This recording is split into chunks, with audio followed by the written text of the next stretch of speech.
So ఇప్పుడే మనం చూసుకున్నట్లయితే పెను ప్రమాదం అయితే సంభవించిందనమాట. సో ఏపీలోని పెను ప్రమాదం అయితే సంభవించింది. మీరు ఇక్కడ చూడొచ్చు చిత్రంలోని లారీ ఢీకొట్టుకునే పరిస్థితి అనమాట. ఇదంతా కూడా మనకి మీరు ఇక్కడ చూడొచ్చు. ఇది మనకి విశాఖ ఆనందపురంలో ఘోర రోడ్డు ప్రమాదం చోటు చేసుకుంది.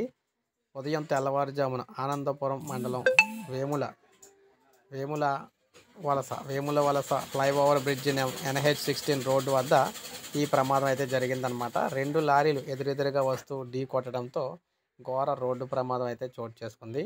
2 లారీ డ్రైవర్లు అక్కడికక్కడే చనిపోవడం జరిగింది. హాస్పిటల్లో చికిత్స పొందుతున్న క్లీనర్ కూడా మృతి చెందారు. మరో క్లీనర్కు తీవ్ర గాయాలవడంతో చికిత్స పొందుతూ ఉన్నారనమాట. సో మీరు ఇక్కడ చూడొచ్చు ఏ విధంగా ప్రమాదం జరిగింది ఏంటనేది అయితే మీరు ఇక్కడ చూడొచ్చు. అయితే ఈ ప్రమాదానికి గల కారణం చూసుకుంటే అతివేగం అని చెప్పేసి పోలీసులు భావిస్తున్నారు. ఓ లారీ అతివేగంతో వస్తూ అదుపు తప్పి డివైడర్ పైనుంచి వెళ్తూ ఎదురుగా వస్తున్న లారీని బలంగా ఢీకొట్టిందనమాట.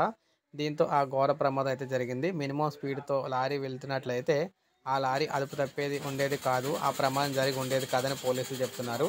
అటువైపు లారీని ఢీకొట్టి ఉండకపోతే బ్రిడ్జి మీద నుంచి కిందకు పడిపోయి ఉండేది కాదని కూడా చెప్తున్నారు. సో బ్రిడ్జి నుంచి అయితే కింద పడిపోయిందంటే ఏకంగా ఎంత ప్రమాదం అయితే జరిగింది. సో ఇది మనకి ఇప్పుడు వచ్చిన అప్డేట్.